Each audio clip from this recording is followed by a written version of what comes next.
दिल्ली में पूजा करते रहे दादाजी, इधर पोते ने बेच दी जमीन। जी हाँ, मधुबनी में रिश्तों को शर्मसार करने वाला यह मामला अब व्यंग का भी विषय बनता नजर आ रहा है। नमस्कार, आप देख रहे हैं सिटी पोस्ट लाइव। मैं हूं सृष्टि राज।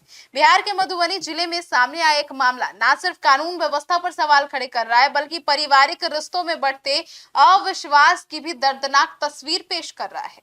यहाँ एक 81 वर्षीय बुजुर्ग ने आरोप लगाया है कि उनके ही पोते ने उनकी जमीन फर्जी तरीके से बेच डाली और रजिस्ट्री भी करा दी है। अब हालात यह है कि बुजुर्ग न्याय के लिए सरकारी दफ्तरों के चक्कर काटने को मजबूर हो गया है, लेकिन उन्हें अब तक राहत ही नहीं मिल रही। पूरा मामला मधुबनी जिले के रहिका थाना क्षेत्र स्थित सरौठा गांव का बताया जा रहा है। पीड़ित बुजुर्ग नीलांबर झा फिलहाल दिल्ली में रहकर पूजा पाठ का कार्य करते हैं।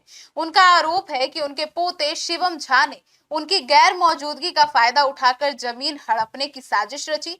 बुजुर्ग का कहना है कि शिवम लंबे समय से नशे और गलत संगत का शिकार है और घर में मनमानी करता रहा है।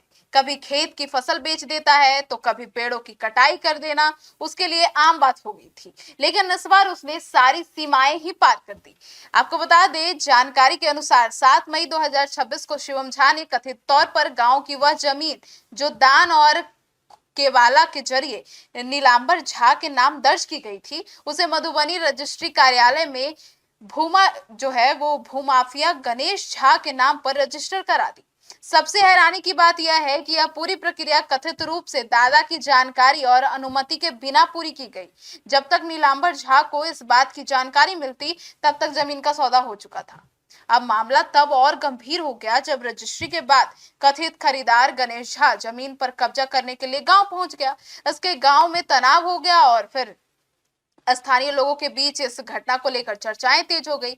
जैसे ही इसकी जानकारी दिल्ली में रह रहे नीलांबर झा तक मिली, वे तुरंत गांव पहुंचे और न्याय के लिए अधिकारियों के दरवाजे खटखटाने लगे। पीड़ित बुजुर्ग ने रहिका अंचलाधिकारी, मधुबनी जिलाधिकारी और पुलिस अधीक्षक को आवेदन देकर कार्रवाई की मांग की है। उन्होंने आवेदन में अपनी जमीन से जुड़े दस्तावेजों का भी जिक्र किया। उनके अनुसार खाता संख्या 111 और खेसरा संख्या 1318 तथा 10/9 समेत कई जमीनें वैध रूप से उनके नाम दर्ज की गई थी। इसके बावजूद भी फर्जी तरीके से रजिस्ट्री कर दी गई है। नीलांबर झा का कहना है कि उन्होंने कई बार प्रशासनिक अधिकारियों को लिखित शिकायत भी दी, लेकिन अब तक किसी स्तर पर ठोस कार्रवाई नहीं हुई। उनका आरोप है कि उनके आवेदन सरकारी दफ्तरों में सिर्फ फाइल बनकर रह गई है। इस पूरे मामले ने प्रशासनिक कार्यशैली पर भी सवाल खड़े कर दिए हैं। आखिर एक जिंदा व्यक्ति की जमीन की रजिस्ट्री बिना सत्यापन के कैसे हो गई? पीड़ित ने यह भी आरोप लगाया है कि भूमाफिया है, उसकी ओर से उन्होंने लगातार मानसिक रूप से भी परेशान किया जा रहा है। उन्हें डराया जा रहा है और उनकी जमीन पर जबरन कब्जा किया जा रहा है। अब इसी आशंका को देखते हुए उन्होंने रहिका थाना और एसपी कार्यालय में सुरक्षा की भी मांग कर दी है। यह मामला सिर्फ एक जमीन विवाद तक सीमित नहीं है, बल्कि यह समाज में बदलते पारिवारिक रिश्तों और बढ़ते लालच की एक चिंताजनक तस्वीर भी दिखाई देती है और साथ ही यह भी दिखा रही है कि नशे के कारण कितना बर्बाद हो रहा है आज का युवा। अपने ही दादा की जमीन बस अपने नशे और भी तमाम गलत चीजों के लिए बेच दी जाती है, वो भी गलत तरीके से। यहाँ सिस्टम पर भी सवाल उठ रहा है और जो रिश्ता है उस पर भी सवाल उठ रहा है और साथ ही साथ नशा से आजकल के कितने ज्यादा युवा बिगड़ रहे हैं, इस पर भी सवाल उठ रहा है। अब बचपन से पाला पोसा उसी पर आज जमीन हड़पने का आरोप लगा रहे हैं। काफी भावुक समय होगा उस दादाजी के लिए।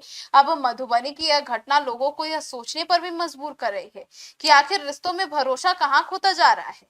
अब देखने वाली बात यह होगी कि प्रशासन इस मामले में कितनी तेजी से कार्रवाई करता है और क्या 81 वर्षीय बुजुर्ग को इंसाफ मिल पाता है या बिना इंसाफ के ही स्वर्ग सिधार। अब देखना यह होगा कि 81 वर्षीय इस बुजुर्ग को इंसाफ मिलता है या नहीं। आपकी क्या राय है? इस पूरे मामले को सुनने के बाद अपनी राय जरूर बताइएगा। धन्यवाद।